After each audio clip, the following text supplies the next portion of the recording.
The top stories tonight and why news. Zero transmission of COVID-19 in the Philippines far from over, says Malacanang. Is action on its response to COVID coronavirus infections according to a new study. Over 300 modern jeepneys start plying Metro Manila's roads again today, while drivers of traditional jeepneys expressed their complaints. More and more online jobs emerge as the coronavirus pandemic continues, but the Labor Department has a warning. New Zealand now focus on keeping inevitable new cases contained at the borders as it records 9 cases again. Orchestral music meets the sun at a summer solstice rooftop performance. Good evening, Philippines and the world. Today is Monday, June 22, 2020. I am Harleen Delgado. Join us in the next 45 minutes as we deliver today's top stories around the globe. I'm Angelo Castro III. We are also seen in 1,935 satellite monitoring centers nationwide and via live streaming worldwide through the UNTV News and Rescue social media accounts and our website, untvweb.com. I am William Theo.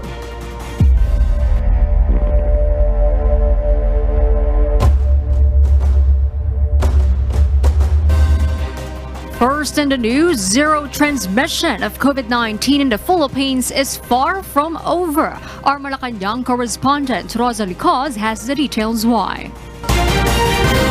Malacanang admits it is difficult for the Philippines to attain zero transmission rate of COVID-19 because of the country's population density. It is also difficult in many areas to observe physical distancing. Gusto nating makita zero transmission. Pero malayo pa po tayo doon dahil napakadaming ang kaso na nare-report every day.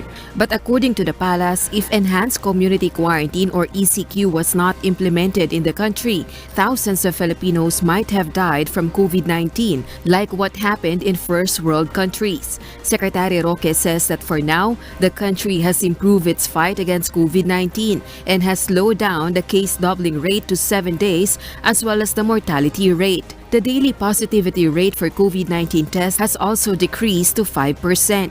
5 lamang po sa 100 na tinetesting ang positibo sa COVID. Meanwhile, the Interagency Task Force is carefully looking into the data of COVID-19 cases nationwide as well as the utilization rate of the critical care capacity for the task force to decide on the community quarantine in July. Rosa Licos, UNTV, News and Rescue. We serve the people, we give glory to God. Meanwhile, the Philippines becomes a country with a need action level in beating COVID-19, a new study shows. Our health correspondent, Aiko Miguel, will join us tonight to tell us why live. Yes, Aiko, good evening. Yes, Harleen, that's right. Good evening. The New England Complex Systems Institute has recently released a study showing how countries respond to and battle COVID-19. Countries that show winning efforts against COVID-19 are Australia, Cambodia, and Thailand.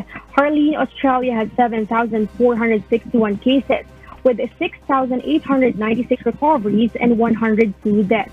Cambodia, on the other hand, has reported 129 cases, with 127 recoveries and with no reported deaths. Thailand has 3,151 confirmed cases with 3,022 recoveries and 58 deaths. Also based on the study, the Philippines belongs to the need action level because of the continuous rise of confirmed cases recorded daily.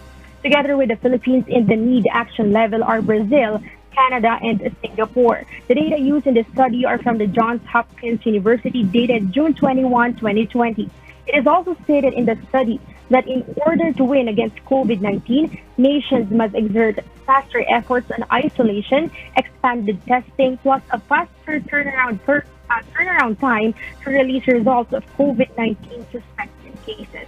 Harleen, according to Dr. Ted Herbosa, Special Advisor to the National Task Force on COVID-19, the Philippines must strengthen its strategies using its COVID-19 response, especially in contact tracing. We still need to ramp up our testing capacities in terms of number of tested individuals. And, that's one. The other one is really the speed in terms of contact tracing. We need to really find the contacts of those who come out as positive and be able to isolate them. Arlene?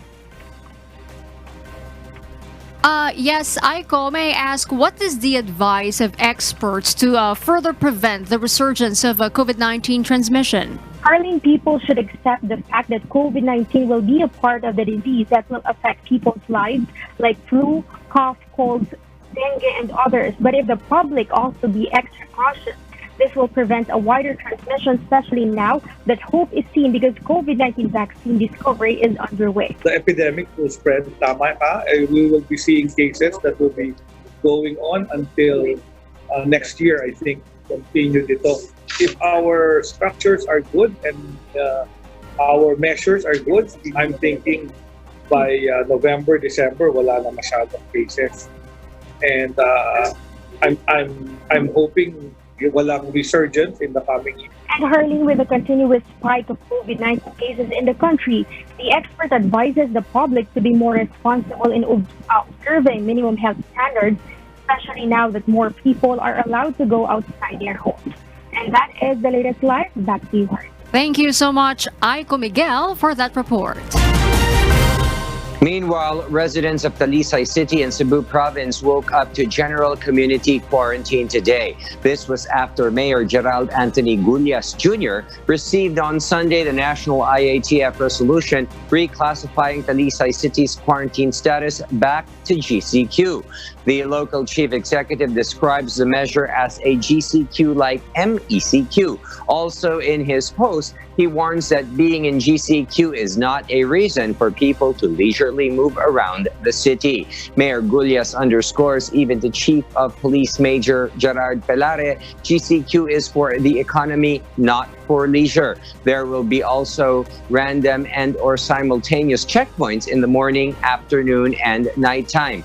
Health protocols like wearing of face masks when outdoors, social distancing, and proper hygiene must stay in place. Based on the mayor's stay-at-home Sunday executive order issued on June 20, no resident is allowed outdoors except for emergency cases and for acquiring essential goods and medicines. All business establishments shall be closed on Sundays except the operations of the city and barangay frontline government offices, hospitals, pharmacies, bakeries, water refilling stations, and other select businesses. Mayor Gullias, in his social media post on Sunday, said the city has 17 new cases, bringing the total to over 150. The total lockdown is lifted every Sunday in Zamboanga City. All tricycle drivers with franchises are now allowed to operate. The operation of Philippine National Police quarantine control points are suspended on Sundays. Curfew has been shortened. It is now only between 11 p.m. in the evening until 4 a.m. of the following day. Religious gatherings are permitted but limited to not more than 10 people, and physical distancing must be practiced. These measures are based on Executive Order number 572-2020, signed by City Mayor Beng Climaco to revitalize Zamboanga City's economy. Still, wet markets must be closed on Sundays for disinfection. Only residents with a quarantine pass are allowed outdoors based on their schedules. Effective today, sending home locally stranded individuals to Caraga region is suspended until July 4. According to Regional COVID Task Force Chairman and Agusan del Norte Governor Dale Corvera, they want to make sure that locally stranded individuals are not infected with COVID-19 before their return to the region. Corvera adds they are finishing the accreditation of the proposed COVID-19 laboratory testing centers in the region before re-allowing the return of LSIs. One testing center is in Butuan Medical Center, another in Caraga Regional Hospital, and a third one in Adel Sierra T Memorial Medical Center.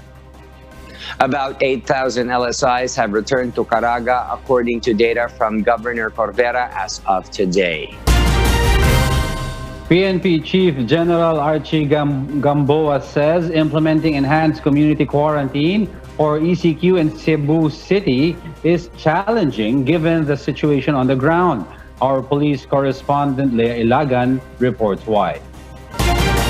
Philippine National Police Chief, Police General Archie Gamboa, knows that police are not spared from the increasing number of cases of COVID-19 in Cebu City. Gamboa says a total of 8 policemen have died due to COVID-19 nationwide, while the last 3 deaths reported last week in Cebu. So far, 122 policemen in Cebu have tested positive for the new coronavirus according to PNP data. Dahil sa infection, yun ang unang challenge. How you're going to manage with the limited resources human resources that you have, and in addition, with the advent and threat of COVID-19. So it's a very challenging human resource management aspect on the part of the regional director. With this number, the PNP is hoping to immediately establish its own testing center in the highly urbanized city. That's why kesa makipag-unahan kami sa ibang government agencies or ibang testing center, we'd rather put our own. Augmentation forces coming from Eastern and Western Visayas have arrived in Cebu to help in overseeing the peace and order situation. Pag hindi mo kasi kaya i-test, the most that you can do is to quarantine them for 14 days. So paano mo ngayon tatakpan yung 14 days na nagpapahinga? No? Kaya kailangan may augmentation. Meanwhile, 60% or 288 of the total number of police personnel infected with COVID-19 across the country have recovered. 155 of that number are now fit and can now report to work. Leah Ilagan, UNTV, News and Rescue. We serve the people, we give glory to God. Let's now take a closer look at the updated count of coronavirus cases around the world. The COVID-19 pandemic has now reached a total of close to 9 million confirmed cases in 188 countries, regions, and sovereignties.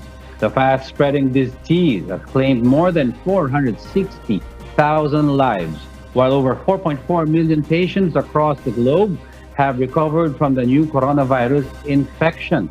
The United States of America, with continued increase in COVID-19 cases, now has close to 2.3 million confirmed positives, including almost 120,000 death cases, while healthcare workers in the U.S. have helped more than 622,000 patients recover from the infection.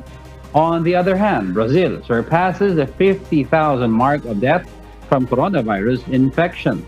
During the weekend, Brazilians could not resist Copacabana's sun and sand, even as Brazil registered over 1 million of coronavirus cases.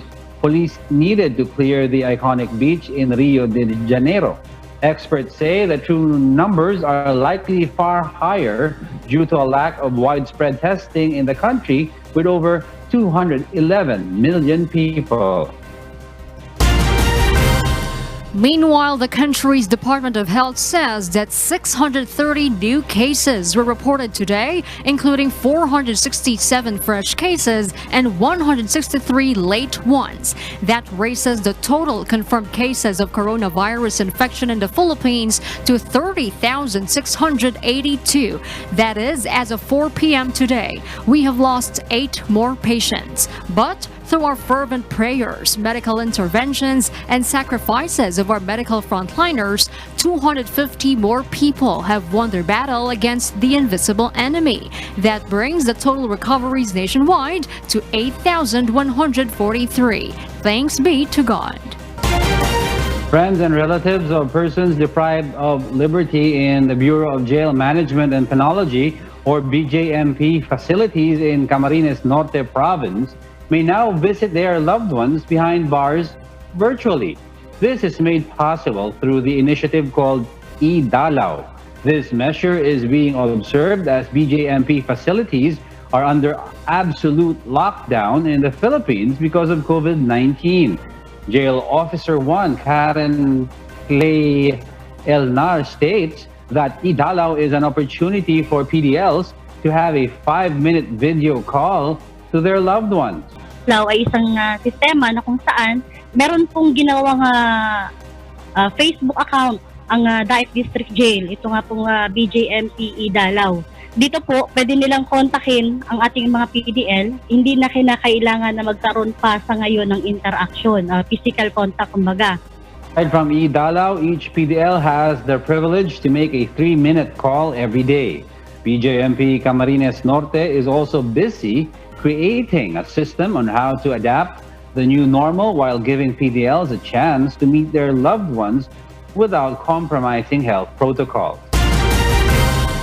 More and more online jobs are emerging as the novel coronavirus disease continue to affect the country. And one of the job positions in demand are online English teachers. Vincent Arboleda will tell us why.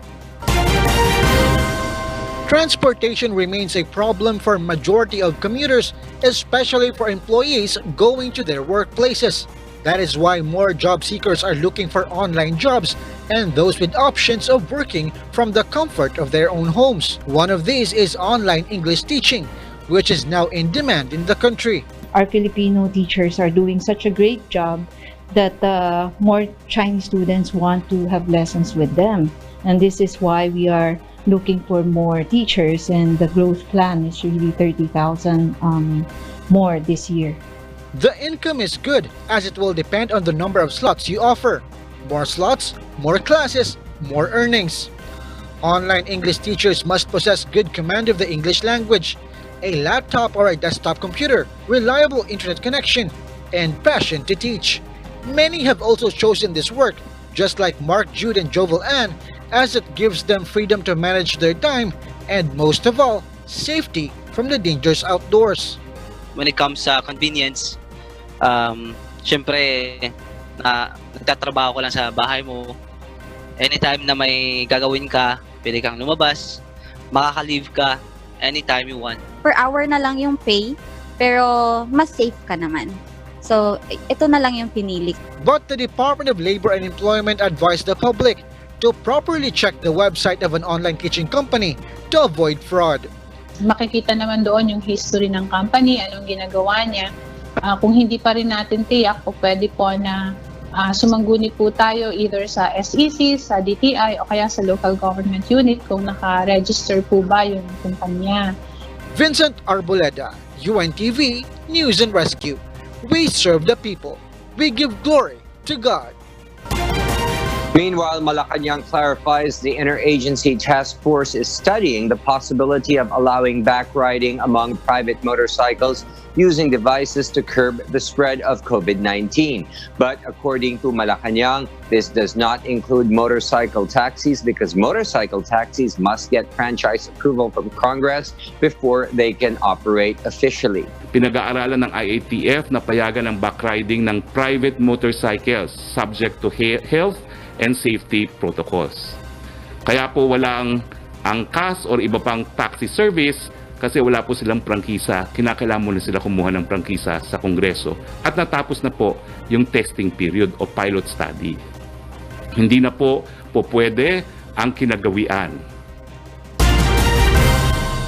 More than 300 modern jeepney units are back on the roads in Metro Manila today. Passengers observe the minimum health standards on the vehicles. Dante Amento tells us why. The Malabon Jeepney Transport Service Cooperative is one of the jeepney operators allowed to operate today in the Phase 2 Public Transportation Revival. The LTFRB has given them 15 routes to ply.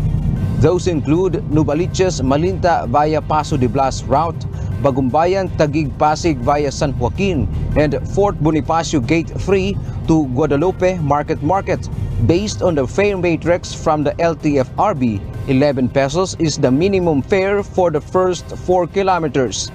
Additional 1 peso and 50 centavos in the succeeding kilometer for non-aircon units, and 1 peso and 80 centavos for units with aircon.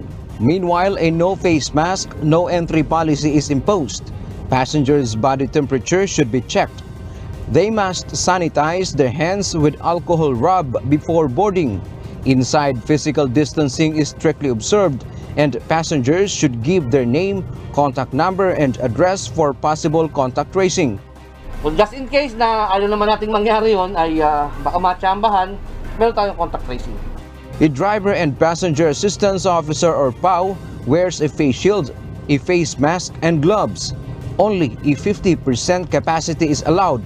Josa Maris Angeles, a first-time modern jeepney commuter, says she is pleased with the rules imposed. First time po. Mas maganda po siya, tsaka komportable po. Additional routes for modern jeepneys are expected to open within this week. Dante Amento, UNTV, News and Rescue. We serve the people. We give glory to God. Drivers of traditional jeepneys have expressed their complaints as the government allowed the resumption of modern jeepney operations beginning today in areas under general community quarantine. Joanne Nano tells us why. Traditional jeepney drivers are disappointed as the Land Transportation Franchising and Regulatory Board or LTFRB opened new routes for modern jeepneys that used to be theirs. Umasa po talaga kami na makakabiyahe na kami, naghintay po kami itong araw na to na makakabiyahe na kami. Na sana naman po wag masayang po yung effort namin, yung mga ginastos namin, karamihan po dyan ipinangutang pa yung pampagawa para lang po makasunod kami dun sa mga safety protocols. A group of UV Express drivers and operators have the same sentiment. They are questioning why the LTFRB seems to prioritize the resumption of modern jeepney operation instead of that of UV Express. Yung aming mga ruta na dinevelop over the past 15 years or more, ibinibigay sa modern jeep, ibinibigay sa mga bus. Where is justice there? Meanwhile, transportation officials explained that the restart of public transportation should be gradual and calibrated in order to avoid a further transmission of COVID-19. Resumption of the public transport is made in a calibrated and partial manner, because we have to balance the need for mobility with the need to ensure public health in the midst of the pandemic.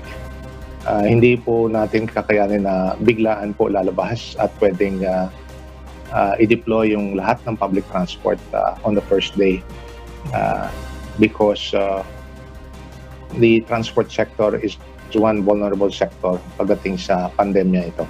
Malacanang, for its part, says it awaits the LTFRB's assessment as to when traditional jeepneys can hit the road once again. Joanne Nano, UNTV News and Rescue. We serve the people, we give glory to God. More or less 8,000 provincial bus employees in the country were laid off in the last 3 months and more fear of losing their jobs. Asher Kadapan Jr. details why. The Provincial Bus Operators Association of the Philippines appeals to the government to save the employment of another 8,000 employees of provincial bus companies across the country. The provincial bus workers, particularly bus conductors, fear of losing their job as transport officials are beginning to implement a new system. Yung mga bus ay gagamit na ng automatic fare collection system.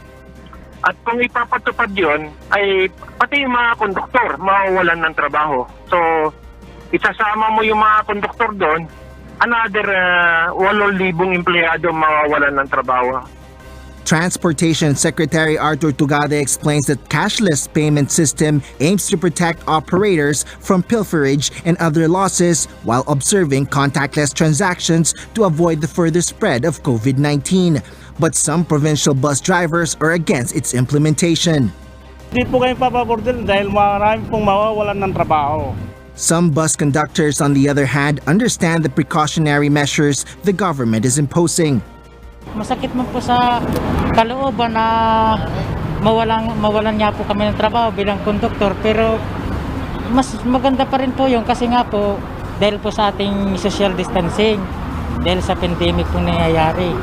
Meanwhile, about 1,000 more employees of Victory Liner is worried about being laid off from the company in the coming months. Despite the present situation, the bus company assures its workers that individuals who will be laid off will be prioritized for re-employment. We are hoping and we are praying that this will end soon and the government can give good programs to help us. Asher Kadapan Jr., UNTV News and Rescue. We serve the people, we give glory to God. Jago and William, we are on board the UNTV radio mobile booth and we are here in EDSA southbound lane near the MRT North Avenue station. Let's take a look at the situation on the road. Jago Williams, so far for vehicles coming from Balintawak going to Quezon Avenue, expect a moderate traffic flow along EDSA southbound. And as of the moment, we also have a light to moderate traffic on the other side of the road for vehicles flying EDSA northbound lane in this particular section from MRT Quezon Avenue Station to North Avenue Station. And for our weather update.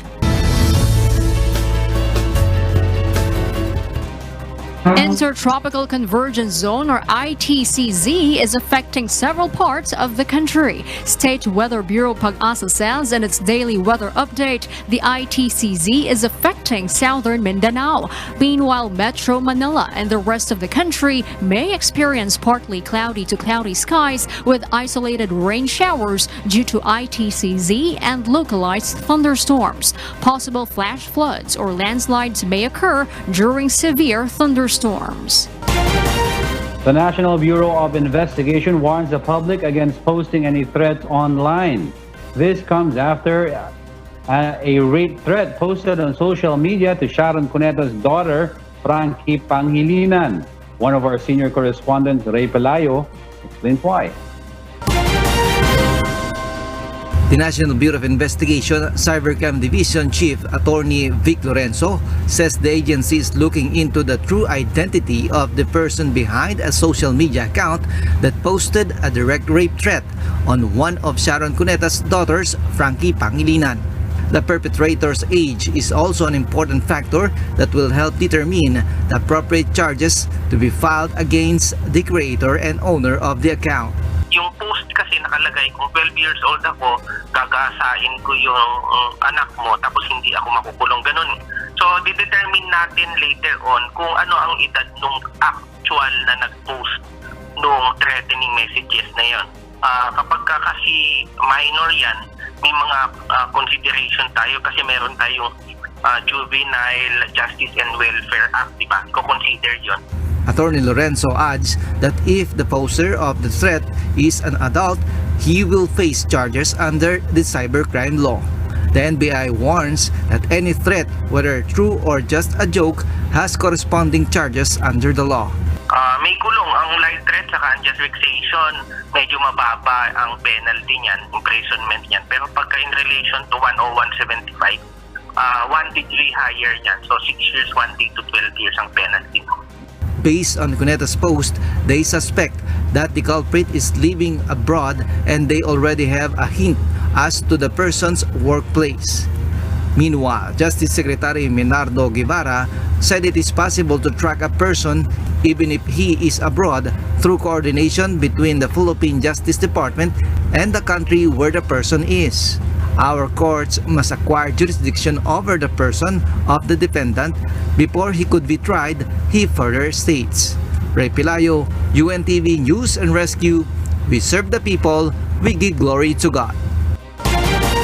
The Department of Foreign Affairs has released an advisory on the travel bans and restrictions imposed by over 160 countries around the world. This is in line with the easing of existing travel restrictions in some countries and preventive health measures against the COVID-19 pandemic. In the Americas, Filipinos allowed to leave the Philippines may now enter Mexico and also the United States of America, but subject to flight availability and other special arrangements or commercial flights. Most of the countries still impose travel bans. However, there are exemptions in some countries like Argentina, Bolivia, Canada, Colombia, Honduras, Paraguay, and Uruguay. These include diplomatic and UN passport holders, citizens of the destination country, individuals with work or residency permits, those with special permission by the foreign government, and or for essential travel purposes.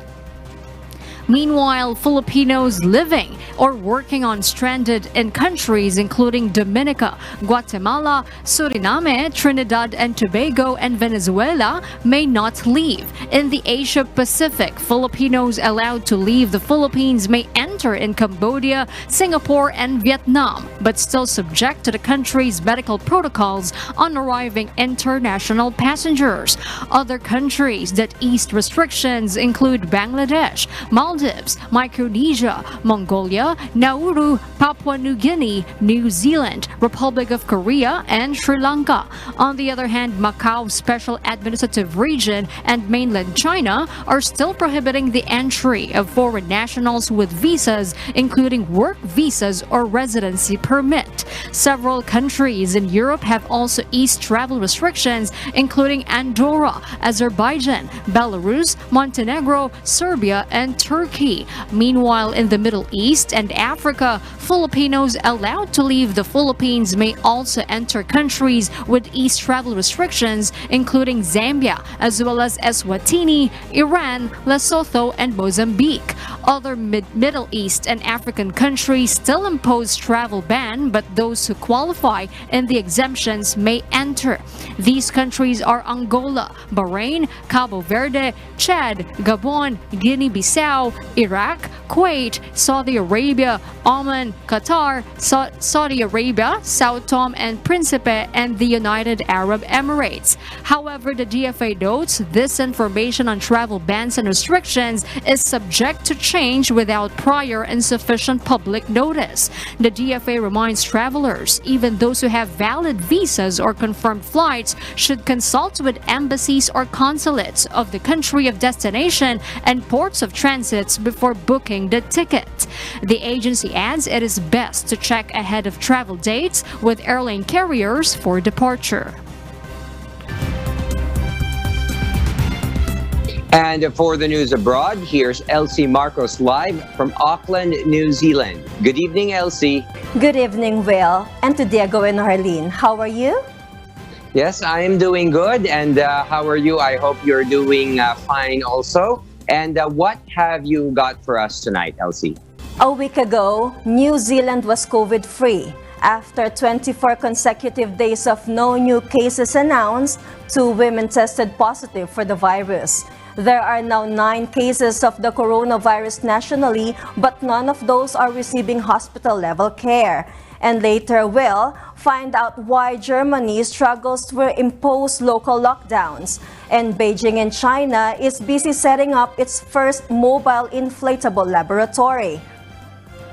Okay, Elsie, thank you very much, and go ahead and tell us why. Now that most of the borders are open, New Zealanders rush home at double the rate of last month in terms of returnees as the pandemic worsens globally.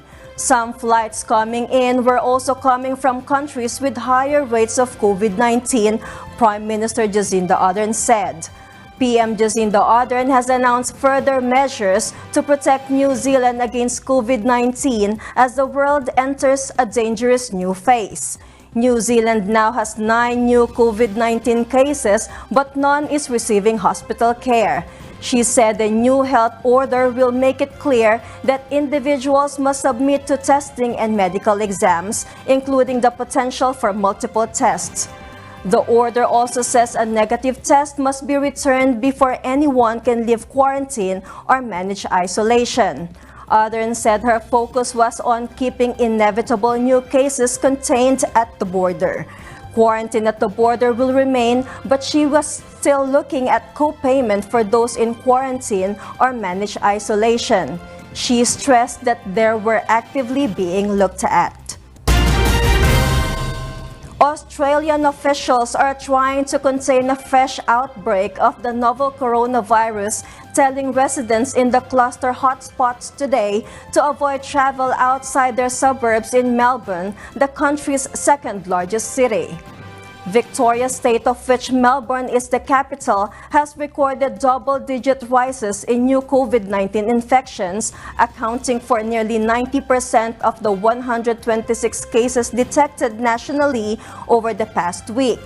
The Victorian government has said it would reimpose restrictions on social gatherings after the surge in new cases it says has been caused by family get-togethers attended by people with mild symptoms. Despite the spike in cases in Victoria, Prime Minister Scott Morrison urged states and territories to continue removing the bulk of social distancing restrictions by the end of July. Australia had reported nearly 7,500 coronavirus cases and 102 deaths as of today. This is part of living with COVID-19 and we will continue on with the process of opening up our economy and getting people back into work. But there will be setbacks from time to time, but we've built up the systems to deal with the setbacks. South Korean health authorities for the first time said the country is in the middle of a second wave of coronavirus infections stemming from a holiday in May as new cases hovered in the low double digits. The Korea Centers for Disease Control and Prevention, or KCDC, had previously said that the country's first wave had never really ended. But KCDC Director Jung Yoon-kyung said that it has become clear that a holiday weekend in early May marked the beginning of a new wave of infections that have been focused largely in the Greater Seoul area. As of midnight Sunday, June 21, South Korea reported 17 new coronavirus cases, the first time since in nearly a month that daily new cases had dropped below 20. As of today, South Korea has reported a total of 12,438 cases with 280 deaths. Spain opens its borders to most European countries and ended a state of emergency imposed to contain the coronavirus on Sunday. Spaniards are allowed to move freely around the country, and many are expected to visit friends, relatives, and second residences in other regions. Main roads around Madrid are progressively filling up with traffic.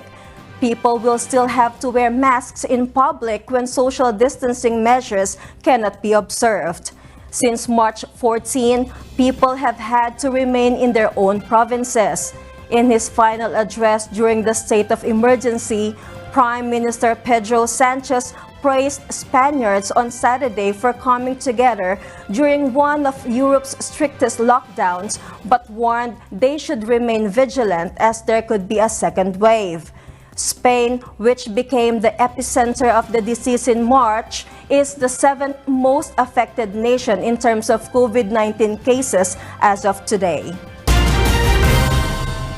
In Germany, meat processing plant Tony's woes continues as North Rhine-Westphalia State Premier Armin Laschet joined a chorus of voices placing the blame of a catastrophic spike in coronavirus infections on the abattoir.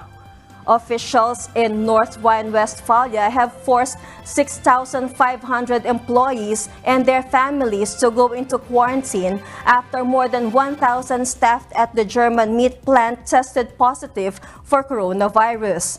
Some 1,300 addresses have been placed under quarantine with concern growing that the whole district will have to return to lockdown. A new lockdown, even if it was relatively localized, would be a setback to Germany's reopening strategy. Even though its management of the coronavirus crisis has been among the most successful in Europe, Germany has been repeated outbreaks in slaughterhouses whose employees are often migrants living in crowded company-provided accommodation. Laschet said they will investigate whether any rules were broken, specifically regarding health and safety as well as employment protection. Clemens Tonies, the company's proprietor, for his part, apologizes for the situation. Meanwhile, in England, roughly 150 employees of a meat processing plant that supplies Asda have tested positive for coronavirus. West Yorkshire processing plant, Cobra Limited, supplies bacon to the major supermarket chain. The factory is the latest to confirm an outbreak in the country. Elsewhere, Beijing's first mobile inflatable laboratory of biosafety level 2 is going into operation soon to increase the test capacity of the COVID-19 samples. The lab is located in South Beijing's Daxing district with its final equipment installation and testing in progress. After its completion, it will provide a complete solution from nucleic acid testing, diagnosis to immunodetection in the future. With its modular layout, the lab can be easily set up and disassembled anywhere there's a need. It's compressible, adaptable, and can be carried by boxes through airplane and deployed quickly at virtually any destination. The lab uses domestic automated extraction equipment which can process nucleic acid extraction quickly and in large quantities. So the lab will be able to test more than 10,000 samples a day after completion, according to Liu Xin, a research fellow at BGI Group. And those are the reasons behind the news here in New Zealand and in other parts of the globe. Back to you, Will. Yes, thank you very much, Elsie Marcos, and you stay safe there in New Zealand. Professional tennis player Grigor Dimitrov said on Sunday he has tested positive for COVID-19, making him the highest profile tennis player to reveal he has the disease. The 29-year-old Bulgarian had been competing in the Adria Tour exhibition tournament in Croatia until he withdrew with illness during the weekend. The final of the event, which would have featured world number 1 Novak Djokovic and Russian Andrei Rublev, was cancelled as a result. Former world number 3 Dimitrov wrote on Instagram that he wants to reach out and let his fans and friends know that he tested positive back in Monaco for COVID-19. He says he is so sorry for any harm he might have caused. He also wants to make sure anyone who has been in contact with him during these past days gets tested and takes the necessary precautions. The Japanese Football Association announced today that Japan is withdrawing its bid to host the 2023 Women's World Cup. This comes just days before the football's world governing body holds a vote to determine the successful candidate. The Japanese Football Association withdrew its candidacy and decided to support the Australia-New Zealand bid, which will go up against a bid from Colombia.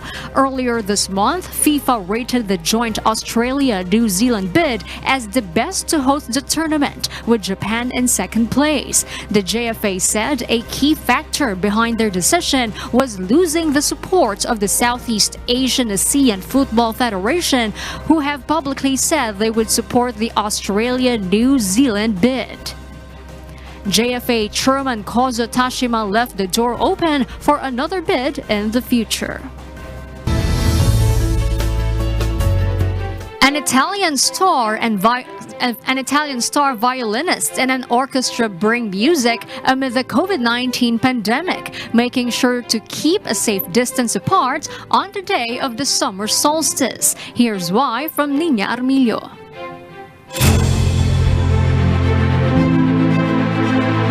Rebirth through art, fashion, and music amid the coronavirus pandemic. This is the message of Accademia Nazionale di Santa Cecilia and the Maison Fendi through a unique performance on Saturday. Italian star violinist Anna Tifu and the orchestra of the Accademia Nazionale di Santa Cecilia spectacularly executed Antonio Vivaldi's Estate from the Four Seasons on windows and on the rooftop of Fendi's picturesque headquarters in Rome. The idea of the performance, called Anima Mundi, or Soul of the World in Latin, came from the desire to share with the community a sign of rebirth on the day of the summer solstice, symbolizing the common desire to restart, reunite, and rejoin. The musicians made sure to maintain social distance, playing separately under the arches of the building, to finally rejoin at sunset on the rooftop of the Square Colosseum to to tune up for the last movement of the musical masterpiece. The celebration of music comes after months of forced separation due to the novel coronavirus pandemic. Nina Armilio, UNTV, News and Rescue. We serve the people. We give glory to God.